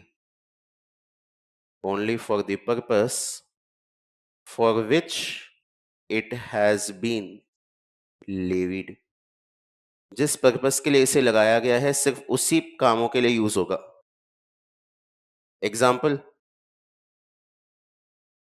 collection from levy of 4% health and education से. Short form लिख सकते हैं आराम से, कोई दिक्कत नहीं है. collection from levy of 4% health and education cess can be used by the government. Collection of 4% from levy of under income tax can be used by the government. Collection from levy of 4% health and education cess under income tax can be used by the government. Can be used by the government only for health and education, only for the purposes of health and education, only for the purposes of health and education, and not for any other purpose. सिर्फ और सिर्फ health और education के लिए इस्तेमाल किए जा सकते हैं और किसी पर्पस के लिए इस्तेमाल नहीं हो सकता ये 4% का पैसा. मेन टैक्स को पैसे को कैसे यूज करना है उसके लिए सरकार बाउंड नहीं है, लेकिन इस 4% के पैसे को कैसे यूज करना है इसके लिए गवर्नमेंट बाउंड है. ये सिर्फ हेल्थ और एजुकेशन के लिए इस्तेमाल हो सकता है. एक बार बताइएगा, ये 4% में से कितना हेल्थ के लिए, कितना एजुकेशन के लिए? 4 में से कितना हेल्थ के लिए, कितना एजुकेशन के लिए? वो किसी भी प्रपोर्शन में, वो गवर्नमेंट की मर्जी है. पूरा 4% हेल्थ पे लगाना है तो पूरा 4% हेल्थ पे लगाइए, पूरा 4% एजुकेशन पे लगाना है 4% एजुकेशन पे लगाइए, कुछ हेल्थ पे लगाना है कुछ एजुकेशन पे लगाना है तो कुछ हेल्थ पे और कुछ एजुकेशन पे. डन. आपके पास आपका क्वेश्चन बैंक भी है. उस क्वेश्चन बैंक में आपको आना पड़ेगा पेज नंबर 1.1 पे. क्वेश्चन बैंक में आप लोगों के पास आपकी बुक्स है नहीं है? हैंडआउट दिया नहीं दिया आपको? पूछना उनसे हैंडआउट क्यों नहीं कराया है. अच्छा, एक काम कीजिएगा, सबसे पहले तो एक तो ये टेलीग्राम चैनल है, इस टेलीग्राम चैनल को प्लीज ज्वाइन कीजिएगा. इसका QR कोड है और टेलीग्राम चैनल पे मेरे को भी कवर कर लो यार फ्रेम में, विजुअल में. ये जो टेलीग्राम चैनल है इसका QR कोड है, ये QR कोड आप स्कैन कर लीजिएगा. टेलीग्राम चैनल का आपके पास लिंक आ जाएगा. क्लासेस से जुड़ी हुई कोई भी अपडेट, कोई भी एडिशनल क्वेश्चन, आपके टेस्ट पेपर्स, वो सब आपके इस टेलीग्राम चैनल पे आया करेंगे. और अगर आपके पास अभी बुक है, बहुत बढ़िया है. बुक नहीं है तो मैंने इनको हैंड आउट के लिए बोला था, आया क्यों नहीं है वो देखते हैं. जो ऑनलाइन स्टूडेंट्स हैं, ऑनलाइन स्टूडेंट्स आपके पास इसी टेलीग्राम चैनल पे क्लास शुरू होने से पहले मैंने चैप्टर नंबर 1 के जो नोट्स हैं वो नोट्स टेलीग्राम चैनल पे शेयर किए, आप उनको रेफर कर सकते हैं. आज की क्लास में आप सामने स्क्रीन से देखेंगे तो भी आपका काम चल जाएगा, कोई इतनी डिफिकल्टी नहीं आएगी. चलिए जी, क्वेश्चन स्टार्ट करते हैं. सबसे पहले मेरे पास आएगा क्वेश्चन नंबर 1 जो आपको मिलेगा पेज नंबर 1.1 पे. Compute the tax liability in the following cases. इसके आगे ना कुछ वर्ड लिखे हैं, ये वर्ड मैंने अभी आपको समझाई नहीं है तो फॉर द टाइम बिंग मैं इन वर्ड्स को इग्नोर करूंगा. आगे आने वाली क्लासेस में आपको बताऊंगा क्या प्रीवियस ईयर होता है, क्या असेसमेंट ईयर होता है, वहां पे सब डिस्कस किया जाएगा. 3 पार्ट है. Mr. X has total income of 7 lakh, Mr. X has total income of 10 lakh, and Mr. X has total income of rupees 12 lakhs. Compute the tax liability in the following cases. पहले case में 7 लाख की income है, दूसरे case में 10 लाख की income है, तीसरे case में 12 लाख की इनकम है. एक आंसर मैं लिखवाता हूं, बाकी दोनों आंसर आप लिखेंगे. रजिस्टर लाए हो? चलिए रजिस्टर में लिखिएगा. Answer number 1 part 1. Answer number 1 part 1. Part 1 में मिस्टर एक्स को टोटल इनकम बता रखी है एंड मिस्टर एक्स की टोटल इनकम कितनी है? तो मिस्टर एक्स की टोटल इनकम 7 लाख रुपीज है. मिस्टर एक्स की टोटल इनकम 7 लाख रुपीज है. Tax on rupees 7 lakhs. Tax on rupees 7 lakh as per slab rates. Slab rates के हिसाब से क्या टैक्स है क्या टैक्स नहीं है वो आपको देखना है. इसमें आप कहेंगे स्टार्टिंग के 2.5 लाख पे, स्टार्टिंग के 2.5 लाख पे नो टैक्स. इसके बाद नेक्स्ट 2.5 लाख पे 5% के हिसाब से आपका टैक्स कितना आएगा? तो आपका टैक्स आएगा 12,500. And balance 2 lakh, balance 2 lakh पे 20% के हिसाब से आपका टैक्स कितना आएगा? 40,000. ऐड कर दीजिए इन तीनों को, और इन तीनों को ऐड करने के बाद ये आप अपना आंसर लिखिएगा कितना आएगा? 52,500. Is this my final answer? क्या ये मेरा फाइनल आंसर है? मेरे को सरकार को 52,500 पे करना है, यस और नो? नहीं जी. यहां पे 4% का क्या लगेगा? हेल्थ और एजुकेशन सेस लगेगा. अब इस हेल्थ और एजुकेशन सेस के लिए पीछे बैठे वाले भाई ने एक बात बोली थी कि सर जो टैक्स निकलता है ना, वो टैक्स तो सीधा इनकम पे निकलता है, लेकिन जो सेस निकलता है इनकम टैक्स में, वो सेस इनकम पे नहीं आता. जो आपका टैक्स आया हुआ है उसका 4%. भाई 4% इनकम का बहुत होता है. 4% इनकम का नहीं है, 4% किसका है? इनकम पे जो टैक्स है उसका है. तो 52,500 का 4% आपको एडिशनली देना पड़ेगा. 52,000 का 4% एडिशनली कितना बैठता है मेरे लिए? 2100 रुपए. 2100. इस 2100 को ऐड कर लेते हैं, तो इससे मेरे को क्या मिल जाएगी? Final tax liability. तो ये मेरे पास फाइनल टैक्स लाइबिलिटी कितने की? 52,500 प्लस 2,100 कितना आएगा? 54,600. This is your final tax liability. ये आपके लिए आपकी final tax liability. Second part और थर्ड पार्ट आप रिटर्न में करेंगे. अब ये कोई शॉर्टकट नहीं लगाने हैं. आप एक सिंपल सी चीज समझिएगा, ये पूरा चैप्टर ना कैलकुलेशन बेस्ड चैप्टर, और कैलकुलेशन में सिर्फ एक चीज मैटर करती है, आपका कॉन्फिडेंस. अगर आपको फिगर्स पे कॉन्फिडेंस होता है ना, आप बड़े से बड़ी कैलकुलेशन निकाल लेते हैं, और जहां पे आपकी फिगर्स गलत होने लग जाती है वहां पे फिर आपका कॉन्फिडेंस डाउन हो जाता है. तो कोई भी शॉर्टकट नहीं अपनाना है. कोई गलती आए या गलती होने के चांसेस ही नहीं आने देने हैं. जितना ज्यादा डिटेल्ड तरीके से आंसर लिखेंगे उतने ज्यादा आपके गलती होने के चांसेस एलिमिनेट हो जाएंगे. सेकेंड पार्ट में मेरे पास टोटल इनकम जो है वो 10 लाख है, और तीसरे पार्ट में मेरे पास जो टोटल इनकम है वो टोटल इनकम 12 लाख है. फर्स्ट पार्ट में 7 लाख, 7 लाख का आंसर हमने कर लिया. सेकेंड पार्ट में 10 लाख, और थर्ड पार्ट में कितना है? 12 लाख. फुल कर दो स्क्रीन. सेकेंड पार्ट का आंसर निकालिए. सेकेंड पार्ट का आंसर हो जाए तो उसके बाद थर्ड पार्ट का आंसर निकालिएगा.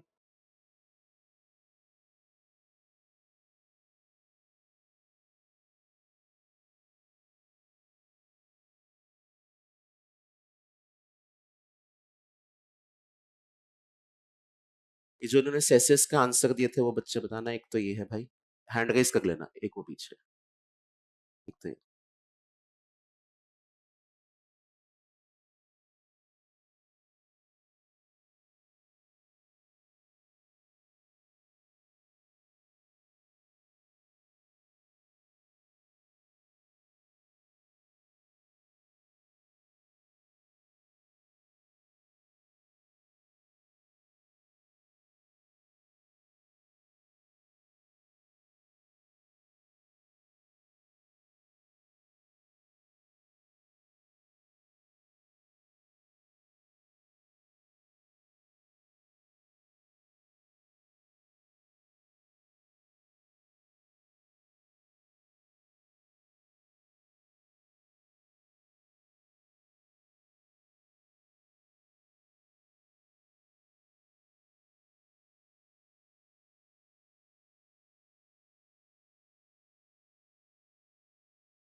सेकेंड पार्ट का आंसर निकला आप लोगों से? क्या आंसर निकाले हो? 1 लाख? कैसे निकाले? लाना फ्रेम में वापस प्लीज। सेकेंड पार्ट में आपको टोटल इनकम दे रखी है कितने की? 10 लाख की। 10 लाख की टोटल इनकम पे आपने कैसे टैक्स निकाला होगा? आपने कहा होगा स्टार्टिंग के 2.5 लाख पे कोई भी टैक्स नहीं है, no tax on starting 2.5 lakhs। इसके बाद नेक्स्ट 2.5 lakhs पे आपने कहा होगा टैक्स 5% से कितना आएगा? तो 5% के हिसाब से मेरा टैक्स आएगा 12,500। इसके बाद नेक्स्ट 5 lakhs या रिमेनिंग 5 lakhs पे 20% के हिसाब से आपका जो टैक्स आएगा, तो रिमेनिंग 5 lakhs पे 20% के हिसाब से मेरा टैक्स आएगा 1 लाख। इन सबको जोड़ दें, इन सबको जोड़ के मेरे पास टोटल कितना आता है? 1,12,500। इसमें 4% का सेस जोड़ देते हैं, तो 4% का सेस जोड़ने के बाद मेरे पास फिगर कितनी आ जाएगी? 1,17,000, 1,70,000। आई थिंक आपका भी यही आंसर आया होगा, 1,17,000। और तीसरा जो पार्ट है, उस तीसरे पार्ट में कैसी इनकम आएगी? तो उस तीसरे पार्ट में आपके पास इनकम आएगी 12 लाख। 12 लाख में स्टार्टिंग के 2.5 लाख पे कोई भी टैक्स नहीं है। अगले 2.5 lakhs पे, नेक्स्ट 2.5 lakhs मेरे पास 5% का टैक्स है, एंड 5% का टैक्स मिला के कितना आता है? 12,500। फिर अगले 5 लाख पे मेरे पास 20% का टैक्स है, वो कितना आएगा? 1 लाख। और 12 लाख में आपने 10 लाख से ऊपर कितना पैसा कमाया? What is the amount that you have earned above rupees 10 lakhs? 2 lakhs। तो रिमेनिंग 2 लाख पे, on remaining 2 lakh rupees, the rate of tax will be 30%, and 30% के हिसाब से आपका टैक्स कितना आ जाएगा? 60,000। इन सबको अगर मैं जोड़ देता हूं तो मेरा अमाउंट कितना आता है? 1,72,500। इस पे आपको क्या करना है? 4% का सेस जोड़ना है। 172,500 जोड़ के आपके पास 4% का जो आंसर आएगा वो आपके लिए क्या कहलाएगा? 1,79,400। 179,400। कितने लोगों से दोनों पार्टों का आंसर निकल चुका है अपने आप? निकल गया? Can I move on to the next concept? Sir क्या हमेशा 2.5 लाख का ही स्लैब होगा? तो नहीं जी, स्लैब बदल भी सकता है। हमेशा 2.5 लाख का स्लैब नहीं होता है। Slab can undergo a change, but वो चेंज के 2 कारण होते हैं। एक कारण होता है रेजिडेंशियल स्टेटस, और दूसरा जो कारण होता है वो होता है एज। एक होता है रेजिडेंशियल स्टेटस और एक होता है एज। अब भाई आप भी देखते हो, मेट्रो के अंदर कुछ सीट्स किसके लिए रिजर्व्ड होती है? सीनियर सिटीजन्स के लिए। अगर बस में ट्रैवल करते हैं तो बस में भी कुछ सीट्स किसके लिए रिजर्व्ड होती है? सीनियर सिटीजन्स के लिए। अगर आप कभी ट्रेन की टिकट बुक कराते हो तो वहां पे भी सीनियर सिटीजन्स के टिकट का कोटा क्या होता है? अलग होता है।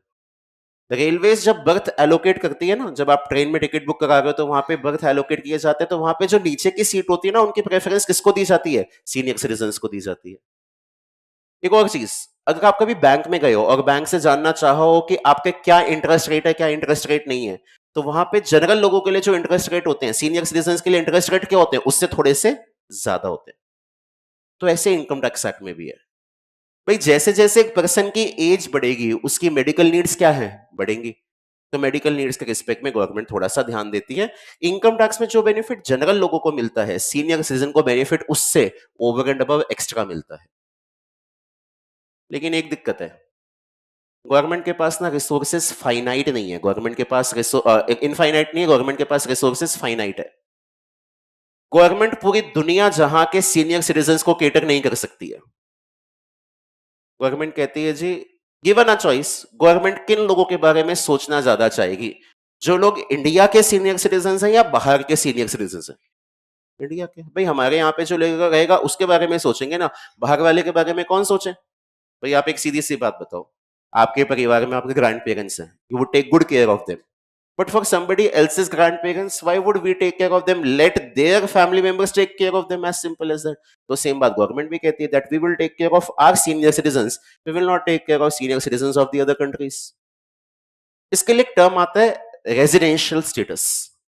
रेजिडेंशियल स्टेटस मतलब, याद रखना, रेजिडेंशियल स्टेटस और सिटीजनशिप 2 अलग अलग चीजें होती हैं। आज की डेट में इंडिया के बहुत सारे लोग यूएस के अंदर हैं, लेकिन अब तक उन्हें यूएस की सिटीजनशिप नहीं मिली है। आपने सुना होगा एक पीआर होता है, यूएस के अंदर पीआर होता है, ग्रीन कार्ड होता है कि वहां की परमानेंट रेजिडेंसी मिल जाती है। अगर मैं इंडिया के बाहर जाके मेजरली अपना टाइम लगा रहा हूं, शायद मैं अभी भी वहां का सिटीजन नहीं हूं, वहां पे मैं अभी भी वीजा के ऊपर गया हूं, मेरे को जो पासपोर्ट मिला हुआ है वो पासपोर्ट किसका मिला हुआ है? अपनी खुद की कंट्री का मिला हुआ है। सिटीजनशिप और रेजिडेंशियल स्टेटस दो अलग अलग चीजें होती हैं।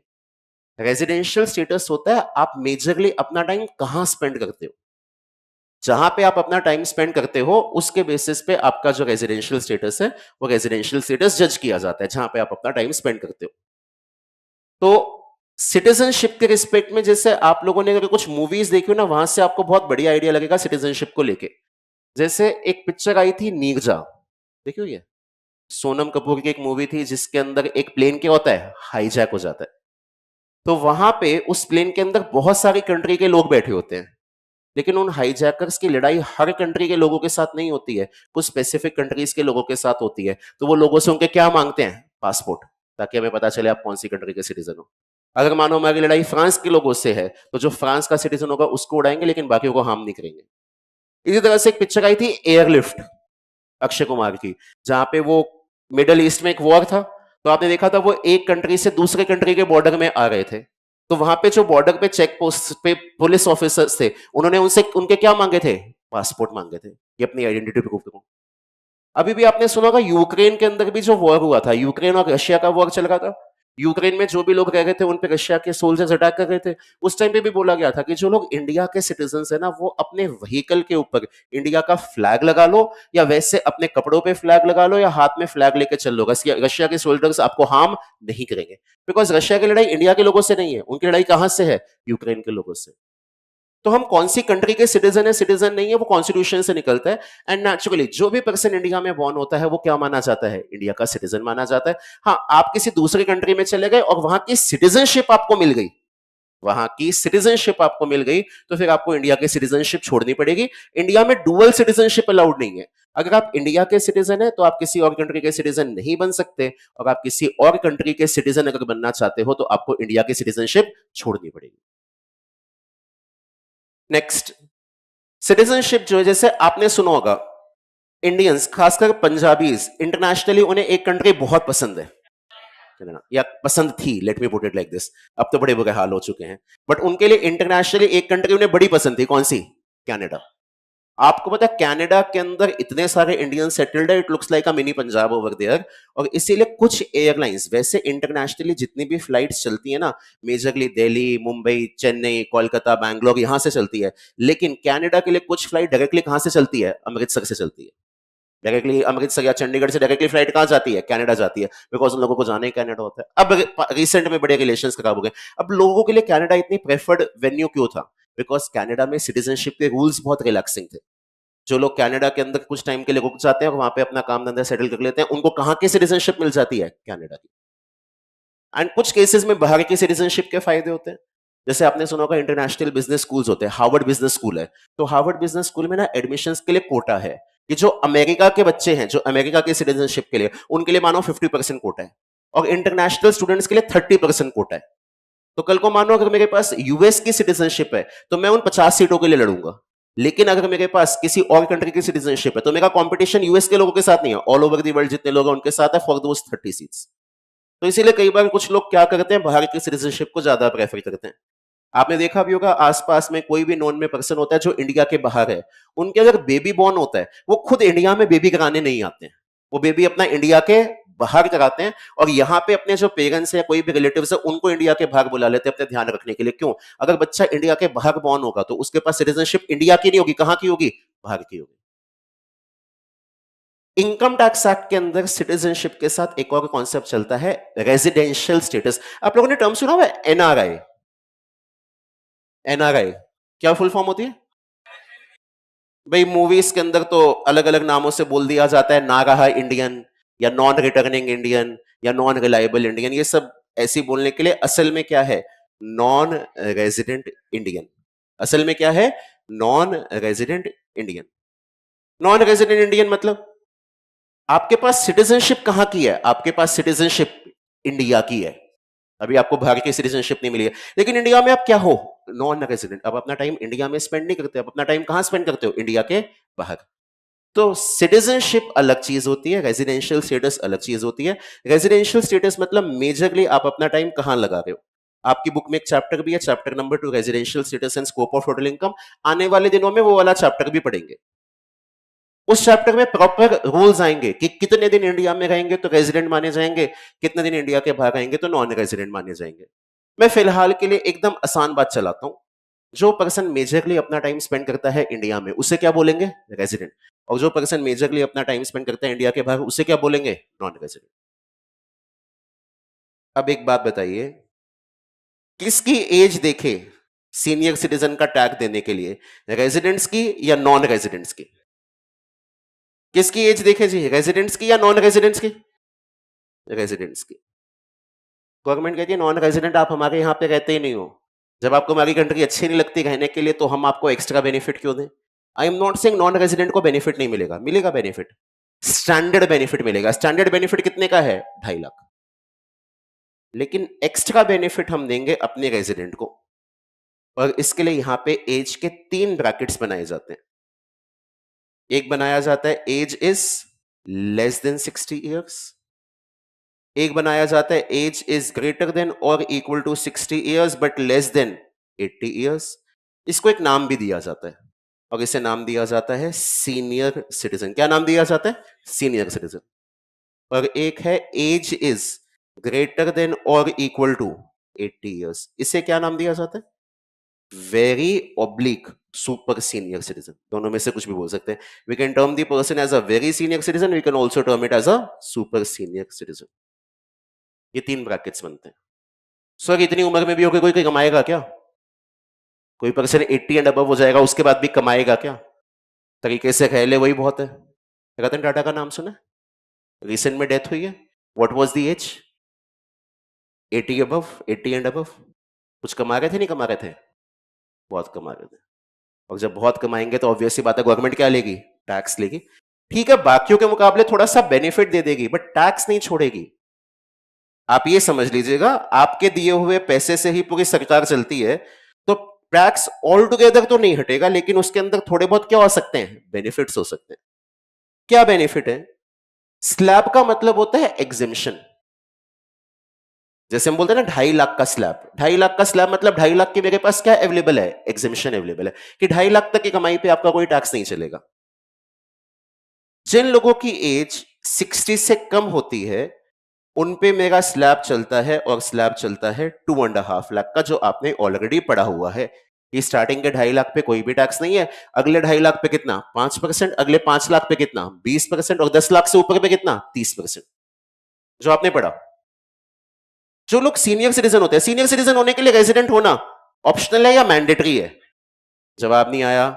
सीनियर सिटीजन बनने के लिए रेजिडेंट होना ऑप्शनल है या मैंडेटरी है, मैंडेटरी है। अगर आप नॉन रेजिडेंट हो तो आप कभी सीनियर सिटीजन माने ही नहीं जाओगे, चाहे 95 ईयर्स के भी हो जाओ। आप इंडिया में एक नॉर्मल पर्सन की तरह ट्रीट किए जाओगे, आपको नॉर्मल बेनिफिट मिल जाएंगे, आपको एक्स्ट्रा बेनिफिट नहीं मिल पाएंगे। एक्स्ट्रा बेनिफिट मिल पाने के लिए आपको कहां का रेजिडेंट बनना पड़ेगा, इंडिया का। अगर मेरी एज 60 से ज्यादा है लेकिन 80 या इससे कम है तो मेरे को नाम दिया जाता है सीनियर सिटीजन का, और यहां पे स्लैब कितना चलाया जाता है, तो यहां पे मेरा स्लैब चलाया जाता है 3 लाख। और जब एज आपकी 80 ईयर्स या इससे ज्यादा है तो आप वेरी या फिर सुपर सीनियर सिटीजन होते हो, और वेरी या सुपर सीनियर सिटीजन के लिए स्लैब कितने का चलता है, 5 लाख का। अब एक चीज सुनना, आप लोगों ने ना मेरे साथ एक स्लैब पढ़ा, एक बार वापस उस स्लैब को जल्दी से रिकॉल करवाओ। स्टार्टिंग के 2.5 लाख पे कोई भी टैक्स नहीं है, अगले 2.5 लाख पे 5%, अगले 5 लाख पे 20%, और 10 लाख से ज्यादा पे 30%। जो भी बदलाव आता है ना वो इन 2 में आता है, इनमें कोई बदलाव नहीं आता, इनको लेके गवर्नमेंट बहुत पर्टिकुलर है। 5 लाख से 10 लाख के बीच की जो इनकम है उस पे 20% टैक्स लगेगा ही लगेगा, 10 लाख से ऊपर की इनकम पे 30% का टैक्स लगेगा ही लगेगा। जो भी आपका बदलाव बैठेगा ना वो बदलाव आपका बैठेगा स्टार्टिंग के 2 पॉइंट्स पे। अब इतना मेरे को आप पे भरोसा है कि आप मेरे को बताएंगे 3 लाख का स्लैब कैसे काम करता है। 3 लाख का स्लैब बनाने का आपको काम दिया जा रहा है। आपको यह बोला गया स्लैब का मतलब होता है एग्जेम्पशन, और आपको यह भी बोला गया कि 5 लाख से लेकर 10 लाख रेट 20% रहेगा, कोई बदलाव नहीं होगा, और 10 लाख से ऊपर रेट कितना होगा 30%, उस पर भी कोई बदलाव नहीं होगा। यह बात आपको बोली गई है। चलिए जी, आप मेरे को 3 लाख का स्लैब बना के बताइए कि 3 लाख का स्लैब कैसा दिखता होगा। स्टार्टिंग के 3 लाख पे कोई भी टैक्स नहीं है। अगले देखो जी, 5 लाख से लेके 10 लाख तक तो रेट फिक्स है कितना 20%, और 10 लाख से ऊपर पे रेट फिक्स है कितना 30%। तो जो 5% के अंदर कहानी आने वाली है वो कहां से कहां तक की आने वाली है, 3 लाख से लेके 5 लाख, टोटल में कितना 2 लाख। अगर मैं 3 लाख के स्लैब में हूं तो मेरे स्टार्टिंग के 3 लाख का पैसा एग्जेम्प्ट है, और अगले 2 लाख पे कितना परसेंटेज है 5%। अगर मैं 3 लाख के स्लैब पे हूं तो स्टार्टिंग के 3 लाख पे कोई टैक्स नहीं है, अगले 2 लाख पे 5%, अगले 5 लाख पे 20%, 10 लाख से ज्यादा पे कितना परसेंट 30%। अब सुनना, ये बना के बताना, 5 लाख का स्लैब है, 5 लाख का स्लैब है, स्टार्टिंग के 5 लाख पे कोई भी टैक्स नहीं है। अब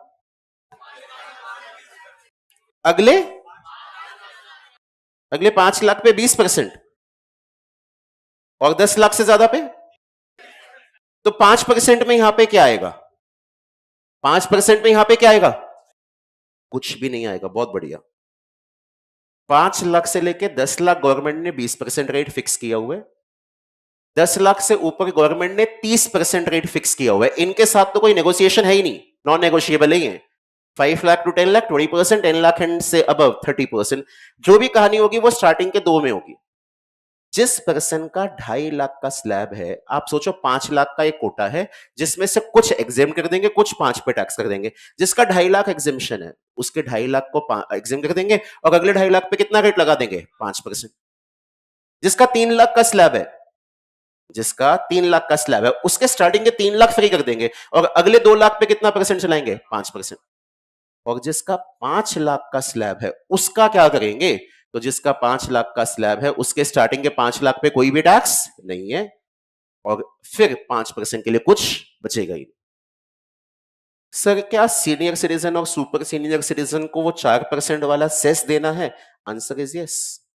जिस भी पर्सन को इनकम टैक्स में टैक्स देना है, चाहे वो इंडिविजुअल हो, चाहे वो एचयूएफ हो, चाहे वो फर्म हो, चाहे वो कंपनी हो, चाहे वो इंडिविजुअल सीनियर सिटीजन हो या सुपर सीनियर सिटीजन हो या वेरी सीनियर सिटीजन हो, अगर आपको इनकम टैक्स में टैक्स देना है तो उस टैक्स को 4% बढ़ा के देना है, और 4% बढ़ के जो पैसा 4% के नाम से जो पैसा बढ़ाया जाता है उसे क्या बोलते हैं, health education cess. Whosoever is paying income tax, he has to ensure that his tax is increased by 4% health and education cess. एक बार आप आना पेज नंबर 1.5 पे अपनी बुक में, जिसके पास बुक नहीं है सामने देखना प्लीज। यहां पे आपको अलग अलग स्लैब दे रखे हैं। जितना मैं कंटेंट पढ़ाऊं खाली उतना पढ़ना है, उसके बियॉन्ड कुछ भी एडिशनल नहीं पढ़ना है। Category number 1, non resident any as. Non resident की तो एज मेरे लिए मैटर ही नहीं करती है, चाहे कोई भी एज का 2.5 लाख का बेनिफिट देंगे। मैंने ये नहीं बोला नॉन रेजिडेंट को बेनिफिट नहीं देंगे, ये बात नहीं बोली है। नॉन रेजिडेंट को एक्स्ट्रा बेनिफिट नहीं देंगे, स्टैंडर्ड बेनिफिट दे देंगे। एंड रेजिडेंट जिनकी एज क्या है 60 ईयर्स से कम है। आगे के वर्ड्स मैं स्ट्राइक आउट कर रहा हूं, आप स्ट्राइक आउट नहीं करोगे फॉर द टाइमिंग पढ़ाने का हूं बस में, क्योंकि मैंने अभी प्रीवियस ईयर असेसमेंट ईयर का कॉन्सेप्ट इंट्रोड्यूस नहीं किया। कल करता हूं आपको प्रीवियस ईयर क्या प्रीवियस ईयर होता है, क्या असेसमेंट ईयर होता है। तो अगर आपकी एज 60 ईयर्स से कम है तो आप पे स्लैब लगेगा 2.5 लाख का। स्टार्टिंग के 2.5 लाख पे 5%, अगले 2.5 लाख पे 5%, 5 लाख से ऊपर पे कितना 20%, और 10 लाख से ऊपर पे कितना 30%। Category number 2, senior citizens. The residents who are of the age of 60 years or more but below the age of 80 years. जिनकी एज 60 या 60 से ज्यादा है लेकिन 80 से कम है। आगे वाले वर्ड्स अभी मैं रीड आउट नहीं कर रहा। यहां पे कितने का स्लैब लगवाओगे 3 लाख। 3 लाख का स्लैब कैसे चलता है, स्टार्टिंग के 3 लाख पे कोई भी टैक्स नहीं है, अगले 2 लाख पे 5%, अगले 5 लाख पे 20%, और 10 लाख से ज्यादा के इनकम पे 30%। बराबर है बात। Last category number 3 very senior citizen. Non resident बन पाएगा वेरी सीनियर सिटीजन? अगर किसी को वेरी सीनियर सिटीजन या सुपर सीनियर सिटीजन बनना है तो उसको सबसे पहले इंडिया में क्या होना पड़ेगा? रेजिडेंट होना पड़ेगा। तो रेजिडेंट, और आपकी एज कितनी होनी चाहिए? तो आपकी एज होनी चाहिए 80 इयर्स या इससे ज्यादा। आगे के वर्ड्स में भी नहीं पढ़ रहा। यहां पे स्लैब कितने का चलता है? 5 लाख। 5 लाख में स्टार्टिंग के 5 लाख पे कोई भी टैक्स नहीं है। अगले 5 लाख पे कितना टैक्स है? 20%। और 10 लाख से ऊपर पे कितना टैक्स है? 30। एक बात बताइएगा मेरे को, किसी पर्सन की एज एग्जैक्ट 60 इयर्स है, एग्जैक्ट 60 साल का है, कैटेगरी 1 या कैटेगरी 2? कौन सा? 2। बहुत बढ़िया। और किसी की एज एग्जैक्ट 80 इयर्स है, कैटेगरी 2 या 3? कैटेगरी 3।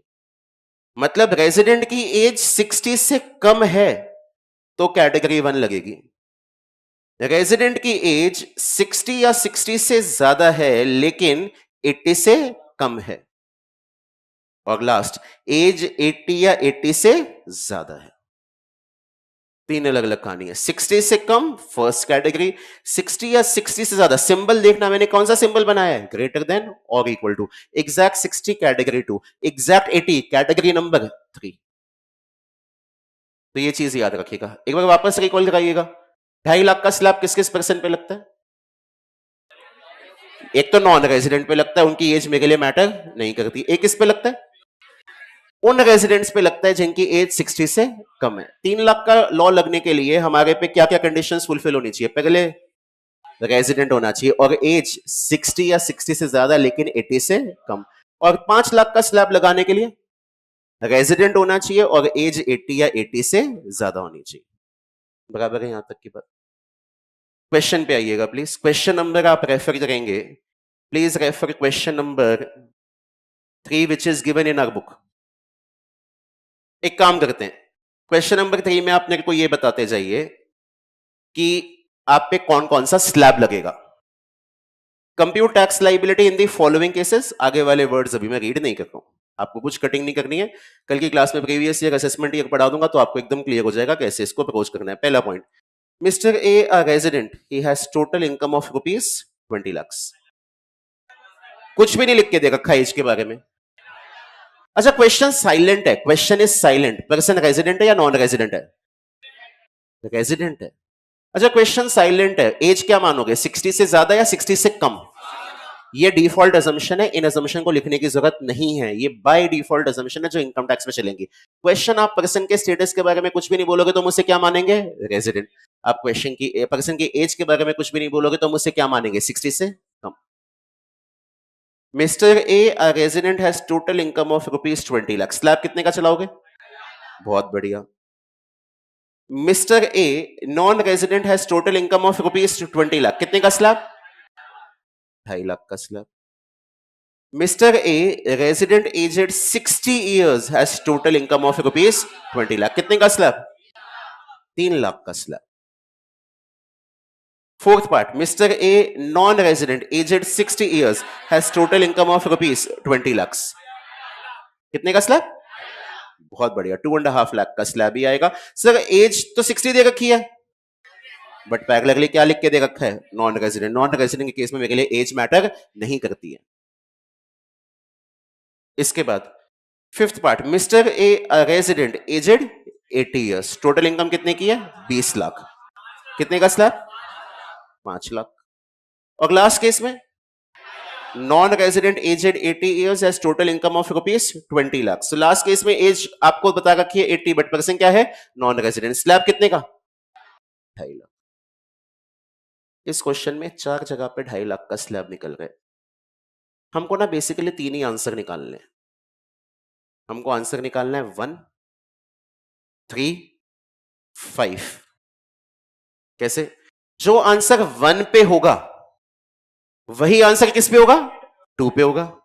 वही आंसर किस पे होगा? 4 पे होगा। और वही आंसर किस पे होगा? 6 पे होगा। मेरे को 1, 3, 5 निकालना है। जो आंसर 1 पे है वही 2 पे लगेगा, वही 4 पे लगेगा और वही किस पे लगेगा? 6 पे लगेगा। 1 पे निकालना, रफ में निकाल के बता दो। अभी ना बात क्या, बैटरी बैकअप बस खत्म होने वाला है तो मेरा बस ऑब्जेक्टिव ये है कि 1, 3 और 5 की कैलकुलेशन आपको समझा दूं ताकि कल की क्लास में भी एक बार उससे रिवाइज कर लेंगे, एक दो क्वेश्चंस करने के बाद फिर आगे के डिस्कशन पे आएंगे। पार्ट नंबर 1 सामने देखना, पार्ट नंबर 1 में टोटल इनकम जो है वो 20 लाख की है और पर्सन का जो स्लैब है वो स्लैब कितने का है, तो पर्सन का जो स्लैब है वो 2.5 लाख का है। इसके बाद पार्ट नंबर 3 में पर्सन की टोटल इनकम जो है वो टोटल इनकम 20 लाख की है और उसका स्लैब कितने का है, तो उसका स्लैब जो है वो मेरे पास 3 लाख का है। और पार्ट नंबर 5 में टोटल इनकम कितने की है, 20 लाख की है और आपका स्लैब कितने का है, आपका स्लैब 5 लाख का है। ये कहानी है। चलिए जी, फर्स्ट पार्ट का आंसर आप निकालिए।